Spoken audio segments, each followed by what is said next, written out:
Bismillahirrahmanirrahim. Bonjour chers étudiants, on continue toujours dans le cours de vaccination.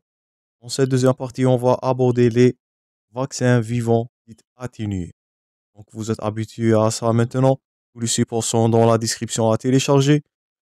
N'oubliez pas chers amis, comme d'habitude, un maximum de j'aime et de partage.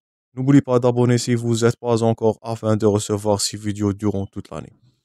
Donc, on va commencer par le vaccin contre la tuberculose, premièrement le BCG. Donc toujours comme ou bien dans les vaccins vivants atténués. Donc, premièrement, le BCG. C'est le seul, donc notez ça bien, c'est le seul vaccin bactérien vivant atténué. Tous les autres vaccins bactériens, ils sont tués. Donc le seul vaccin, je répète, bactérien vivant atténué, c'est le BCG. C'est la souche ou bien le de Calmette et de Guérin. Donc BCG. C'est un vaccin qui est représenté sous forme lyophilisée. Donc c'est un flacon ou bien dans un flacon multidose. Donc 10 à 20 doses qui sont accompagnées dans une ampoule. Donc ça c'est le BCG. Une fois qu'on va utiliser ce flacon-là, bien ce solvant, il doit être consommé, notez bien, dans les 2 heures. Donc, je répète, le BCG, c'est le seul vaccin bactérien vivant. Il est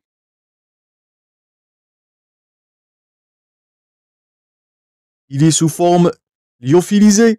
Il doit être utilisé dans les 2 heures. Deuxièmement, l'indication. Le vaccin du BCG doit être administré à tout nouveau-né viable, quel que soit leur poids de naissance. Donc, deuxièmement, il doit être administré à tout nouveau-né, surtout en Algérie, nous sommes un pays qui est endémique de la tuberculose. Il doit être administré à tout enfant âgé entre 0 et 14 ans, révolu, non porteur de cicatrices vaccinales.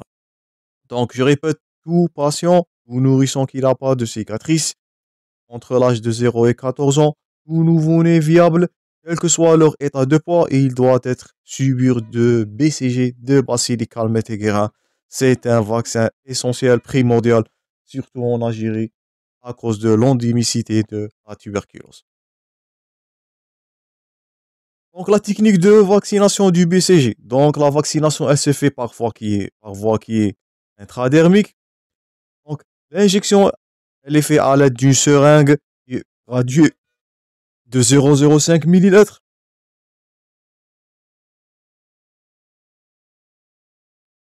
Pour nouveau-né ou bien un nourrisson qui a un âge inférieur à 12 mois. Donc un nourrisson qui a un âge inférieur à 12 mois, la dose à injecter, c'est de 0,05 ml. Ou bien de 0,1 ml pour les enfants qui ont un âge plus d'un an par voie intradermique stricte. Donc je répète, la voie d'administration elle est intradermique. La dose est de 0,05 ml pour un nourrisson ou bien un nouveau-né qui a un âge moins de 12 mois. Ou de 0,1 ml pour un enfant qui a un âge supérieur à 1 an. Il doit administrer à la face antéro-externe de l'avant-bras gauche, donc de façon qu'il doit former une papule blanche qui va donner l'aspect de peau d'orange. Donc là voilà la papule. Donc cette papule-là, elle va évoluer de façon que vous êtes censé annoter. Donc la papule où on a produit l'injection, là, elle va disparaître en moins d'une demi-heure dans la majorité des cas.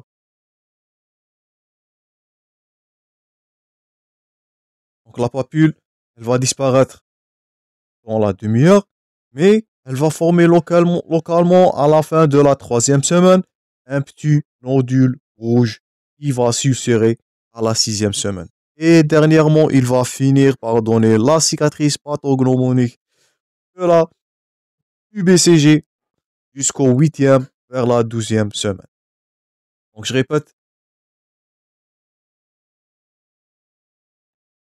le BCG, il est administré obligatoirement chez tout nouveau-né, tout nourrisson qui n'a pas de cicatrice. Il est obligatoire Donc l'injection est de 0,05 millilitres pour un enfant qui a, ou bien un nourrisson moins de 12 mois, et de 0,1 millilitres pour un enfant plus d'un an. La voie d'injection, elle est intradermique stricte. J'espère que vous êtes en train de noter ça. Le BCG est un vaccin primordial dans la face antéro-externe de l'avant-bras. Donc, il va former la papule blanche qui va disparaître dans la première demi-heure. Elle va former dans la troisième semaine un petit nodule rouge qui va s'ulcérer. Donc, l'évolution, troisième semaine, le nodule rouge. Sixième semaine, c'est l'ulcération de ce nodule. Et dernièrement, la cicatrisation pathognomonique au BCG qui va se former entre la huitième et la 12e semaine. Et c'est cette cicatrice qui va nous permettre le contrôle de la vaccination. Donc, cette cicatrice, elle témoigne de la vaccination au BCG. Donc, après cette vaccination, on va contrôler le BCG dans 2 mois après la première vaccination.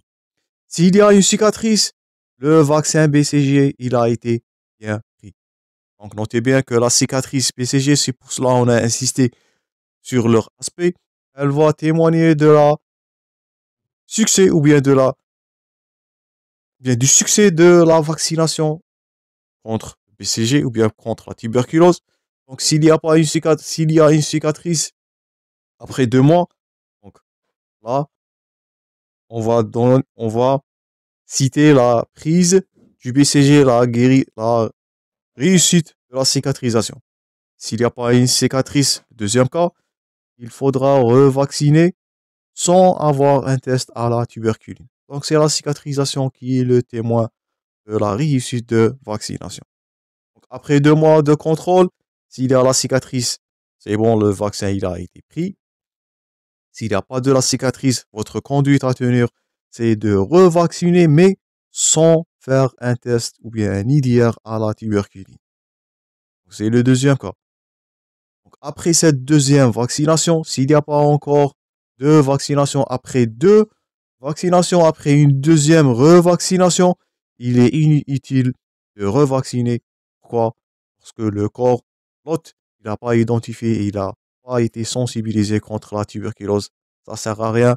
Aucune identification, il a été mise, il a été provoqué contre les bacilles de Calmette et de Guérin. Donc ça ne sert à rien de revacciner. Donc la conduite à tenir, premièrement, s'il existe la cicatrice qui est illustrée à gauche, donc c'est la réussite, le vaccin il a été pris. S'il n'y a pas de cicatrice, revaccinez votre patient sans faire un IDRT. Troisièmement, s'il n'y a pas une cicatrice après 2 vaccinations, après une revaccination, il est inutile de revacciner une troisième fois le patient ou bien l'enfant, le nourrisson, il n'a pas été immunisé, il n'a pas reconnu les bacilles de Calmette et Guérin. Passons maintenant aux incidents, bien des effets secondaires du BCG. Donc, dans 1 à 3% des cas, donc c'est rare, on peut noter une surinfection, ou bien une lésion vaccinale par défaut, ou bien par une mauvaise hygiène. Donc, premièrement, une surinfection peut survenir au niveau du site de vaccination. Donc, c'est un abcès sous-cutané, ou bien une adénite axillaire qui est supérieure au BCG. Donc, cette adénite axillaire, notez bien, elle va survenir ou bien elle est un résultat d'une erreur d'injection qui a été mise profondément et ça va induire l'adénite des adénopathies de forme ou bien de situation axillaire. Donc, les incidents sont rares, à 3% des cas, ils vont se manifester par une surinfection. Le cas là qui est illustré dans l'illustration, c'est un abcès ou bien adénite axillaire en cas d'erreur d'injection. Parfois, on note rarement une BCG malheureusement qui est généralisée. Elle est exceptionnelle, mais malheureusement, elle est mortelle. Elle se voit chez les enfants avec un déficit grave en immunité cellulaire. C'est pour cela qu'on a dit que les vaccins ils sont atténués, ils sont contre-indiqués de façon absolue chez un enfant qui est immunodéprimé. Donc faites attention Le BCG, il est contre-indiqué comme tout vaccin atténué chez un patient immunodéprimé.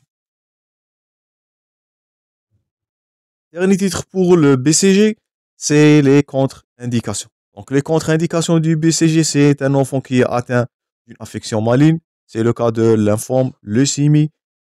Les enfants sous traitement immunosuppresseur, je répète, les vaccins atténués sont contre-indiqués chez les patients immunodéprimés ou bien un déficit immunitaire congénital ou acquis qui va donner de la BCG généralisée qui est malheureusement mortelle.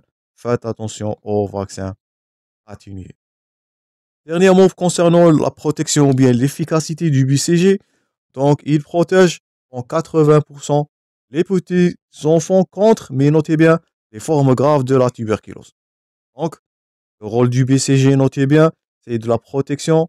Donc, le but de BCG, c'est ne pas d'avoir, donc c'est pas une prévention contre l'infection. Le rôle du BCG, notez bien, c'est de la protection contre les formes graves de la tuberculose. Donc, un patient qui est vacciné par le BCG, il peut attraper la tuberculose. Donc, faites attention, ne faites pas cette erreur. Mais le BCG, le rôle, c'est de prévenir, avoir une protection contre les formes graves de la tuberculose, contre les formes céphalées, bien des méningites. Je vous invite à consulter les méningites en infectiologie. Donc j'espère que c'est clair pour le BCG et on va passer au deuxième vaccin qui est atténué, mais cette fois-là, c'est un vaccin qui est viral. Donc deuxième vaccin, c'est le polio. Donc c'est un vaccin toujours vivant atténué. Et cette fois-là, c'est viral. Je répète, le seul vaccin bactérien qui est atténué, c'est le BCG. Deuxièmement, le VPO, le vaccin anti-poliomyélitique dans sa forme orale. O, c'est pour oral. C'est un vaccin vivant atténué, trivalent. Il va protéger contre trois types de virus, V1, V2 et V3, type 1, type 2 et le type 3.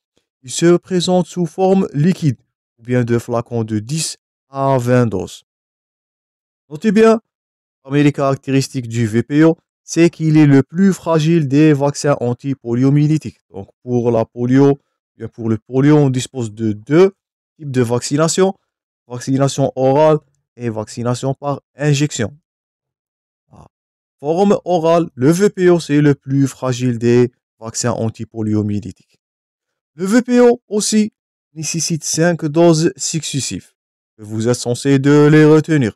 Première dose qui est à la naissance, deuxième dose à 2 mois, troisième à 4 mois, quatrième à 12 mois et cinquième c'est entre 6 et 11 à 13 ans. Donc je répète, c'est le plus fragile des vaccins antipoliomyélitique. C'est un vaccin viral qui est dans la forme, je répète, atténuée. Il nécessite 5 doses successives selon le protocole 2, 4, 12, 3 et 6 à 13 ans. Et le VPO, il est donné par voie orale en raison de 2 gouttes à la langue. Donc la voie d'administration, ça c'est un flacon de BCG. Ça, c'est la voie d'administration et je répète, c'est le seul vaccin qui va être administré par voie orale et c'est le plus fragile de tout vaccin anti-poliomyélitique. Et si l'enfant il va rejeter à cause de son goût qui est amer, donc il faut le redonner afin de provoquer une immunisation contre le poliomyélitique qui est une affection malheureusement qui donne des séquelles neurologiques et atrophiques qui sont sévères. Le VPO, c'est un vaccin très bien toléré. Les incidents sont très exceptionnels. Sont représentés par des maux de tête, parfois des diarrhées, des douleurs musculaires poliomyélitiques, ou bien de la poliomyélite paralytique vaccinale qui est très très très faible. Donc c'est un vaccin bien toléré. Il va nous protéger contre la poliomyélite paralytique. Donc je vous invite à consulter le cours de la poliomyélite pour mieux savoir sur les effets néfastes du virus poliomyélitique. Heureusement, on dispose du VPO de la vaccination anti-poliomyélitique. C'est un vaccin bien toléré. La forme orale facilite l'administration de de ce vaccin. Et bien sûr, les incidents, ils sont rares. Donc, heureusement, il est très, très, très bien toléré. Les contre-indications, comme tout vaccin qui est atténué, c'est un déficit immunitaire, quel que soit congénital et acquis. Je répète, faites attention à prescrire une vaccination chez un patient ou bien chez un nourrisson, un enfant qui est immunodéprimé. Ça peut être mortel ou bien des séquelles peuvent être néfastes. Donc, j'espère que c'est clair pour le deuxième vaccin qui est atténué viral, c'est le VPO, le vaccin anti-poliomyélitique dans sa forme qui est orale. J'espère que vous avez noté tous les points forts concernant le VPO. Avant de conclure cette partie, on va aborder le troisième vaccin, toujours atténué. C'est le vaccin combiné ROR, R pour rougeole, O pour oréon et pour R pour la rubéole. Donc, le troisième vaccin atténué, c'est le ROR. Donc, il est présenté aussi dans sa forme, ou bien dans une forme lyophilisée, dans des ampoules de 5 millilitres de solvant. Le vaccin ROR existe sous deux formes. En unidose, donc un flacon d'une dose ou bien de multidose. La première dose du vaccin doit être administrée à l'âge de 11 mois. Oui, une deuxième dose de rappel à l'âge de 18 mois. Donc le protocole, donc je répète, le ROR, c'est un vaccin trivalent. Il va protéger contre rougeole, rubéole et oréon. Il est administré en première dose, première injection à 11 mois et deuxièmement à 18 mois. Le vaccin, il est administré par voie sous-cutanée, donc c'est pas intramusculaire comme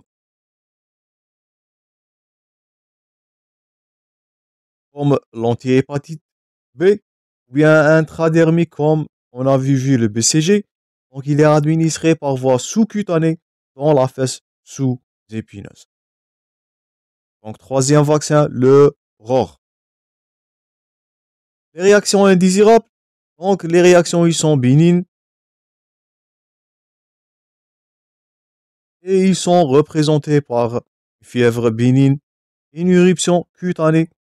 Parfois on note des réactions graves qui sont très rares, donc ils sont semblables à celles qui vont accompagner un vaccin anti-rougeole. Donc je répète pour cela, je répète pour la troisième fois, les vaccins atténués ils sont à proscrire chez un patient qui est immunodéprimé. Donc ce sont les trois, donc le BCG, deuxièmement le vaccin antipoliomyélitique et le ROR. Donc rubéole, rougeole, le virus de la rougeole, c'est un virus qui est très virulent. Donc chez un patient immunodéprimé, on ne peut pas administrer cette vaccination dans sa forme qui est atténuée. Donc j'espère que c'est clair pour cette deuxième partie. J'espère que vous avez noté tous les points forts concernant les vaccins atténués. On va finir ce cours dans la troisième partie où on va aborder les vaccins dans ces formes tuées. Donc, je vous remercie pour votre attention, chers amis. Je vous rencontrerai prochainement. Bon courage dans vos préparations et à la prochaine.